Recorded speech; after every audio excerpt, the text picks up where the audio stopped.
இங்க ஜாதி வெறி பிடிச்ச ஒரு அரசியல்வாதியோட பொண்ணை தான் ஹீரோ லவ் பண்ணுவான். ரெண்டு பேரும் கார்ல உட்காந்து ரொமான்ஸ் பண்ணிட்டு இருக்கும்போது பொண்ணோட அப்பங்கார வந்து பார்த்து ஹீரோவை செம்மடி அடிச்சிடறான். ஹீரோயினுக்கும் வேற ஒரு பையனை பேசி முடிக்கும் போது எனக்கு அவன் தான் வேணும்னு சொல்லிட்டு அவன் கூடயே ஓடி வந்துடுறா.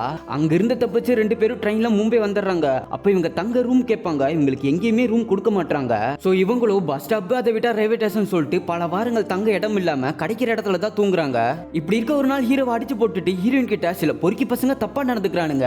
அப்ப அங்க தள்ளு வண்டி போட்டிருக்க ஒரு அக்கா தான் அவங்க ரெண்டு பேத்தையும் காப்பாத்தி கூடவே தங்க வச்சுக்கிறாங்க. சோ அப்படியே ஹீரோவும் அந்த அக்காவோட தள்ளுவண்டி கடையிலே வேலைக்கு சேர்ந்துக்கிறான். ஹீரோயினும் ஒரு வாட்டர் பாட்டில் கம்பெனில வேலைக்கு சேர்த்து விடுறாங்க.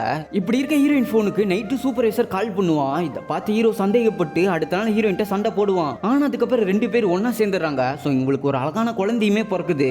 அப்படியே 2 வருஷம் கழிச்சு பார்த்தா ஹீரோயின் அதே கம்பெனில சூப்பர்வைசர் ஆகிருவா. ஹீரோவும் ஒரு நல்ல வேலையில இருப்பான். ஹீரோ வேணான்னு சொல்லியோ அவ அம்மா அப்பா கால் பண்ணி பேசுவா. அவங்களும் நல்லபடியா பேசி சமாதானம் ஆகி பக்க வீட்டுக்கே வருவாங்க. பக்கத்து வீட்டுல விளையாண்டு முடிச்சுட்டு ஹீரோ குழந்தை வீட்டுக்கு வரும். பார்த்தா பொண்ணு செத்தாலும் பரவாயில்ல, ஆனா வேற ஜாதிக்கார பையன் கூட வாழ்ந்துடக்கூடாதுன்னு ரெண்டு பேத்தையும் கொடூரமா கொண்டு போட்டு போயிடுறாங்க.